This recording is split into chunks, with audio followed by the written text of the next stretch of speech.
I'm Erik Rutan, Hate Eternal. Have you seen that? Hi guys, I'm here with Erik Rutan from Hate Eternal. How's it going, Erik? Good, man. How's it feel to be in Dubai, in Southeast Asia? How's your tour been, and how's the response been from everyone in this region? Well, you can tell I'm sweating massively, so obviously I'm enjoying the heat, though. It doesn't feel that far from Florida, but it's pretty surreal to be in Dubai after all these years of touring. Never even been anywhere close, to the Middle East, so it's an honor for us to be here, and we're very honored to be able to play here. And I know there's not been a lot of I don't know of any American death metal bands that have been here. I'm sure there have, but it's awesome. We're excited. Everybody's treating us well, and we're really excited to play. What do you think about the Spellbind and the promoter, and how do you think it's important for promoters in this region to be doing this kind of metal shows where it's not that popular? Well, they've been great in bringing us over here and treating us well, obviously, and I think it's amazing to be able to expose our music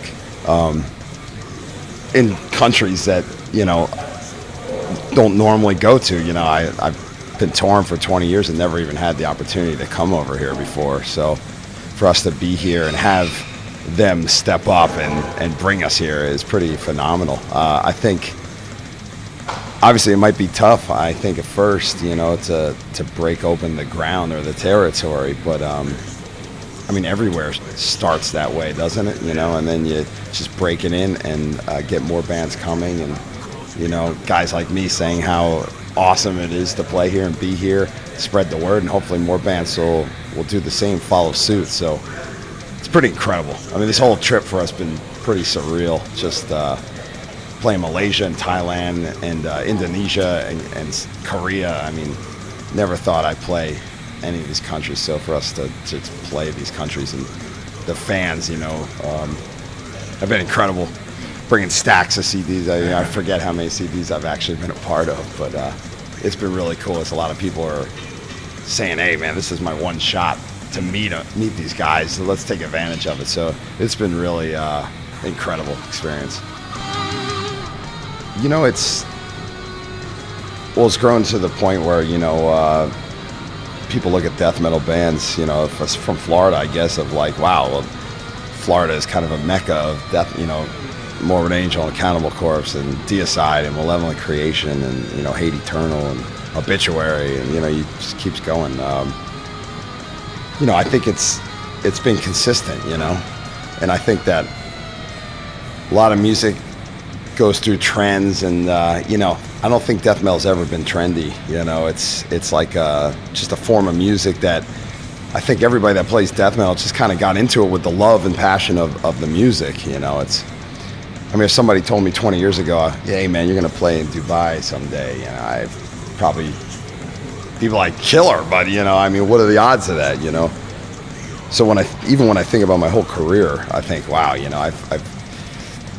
when I started playing guitar and teachers and people were, they'd ask, "What do you want to do with your life?" I was like, "Well, I want to do records and have my own band, have my own studio, and tour the world," and they'd always be like, "Well, that's a great dream, but what do you really want to do with your life?" So 20 years later, they'll look back and say, I've been doing exactly what I want to do.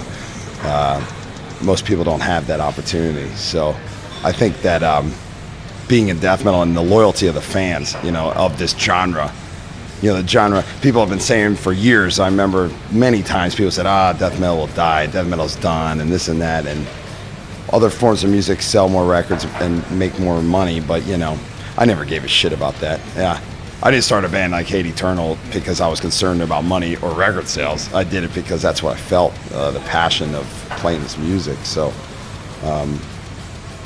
people that keep true to themselves ultimately are keeping true to the fans, and the fans they see that when people keep true to what they do, and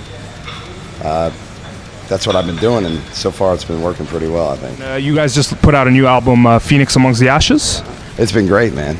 I think it's one of my proudest moments in my whole career, I think, as a musician and as well as a producer. Like, it's one of my favorite productions that I've done, the 70 or 80 records I've been involved in. So I'm very pleased with it. The fans have been loving it, and it's very dynamic and very excited that we've been able to tour this record in the various places we have. So it's been good. And what else is in store for the band in the future? Anything for the summer or next year? More touring or any festivals or? Yeah, I mean, I think we're going to. We're working on new material a little bit, so maybe record a record early next year.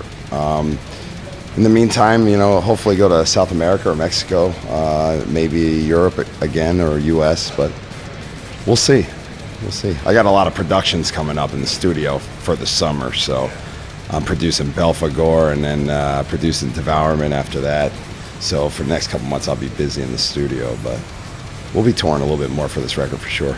And you balance the production. You run a Mana Studios. Is that the name? Yeah.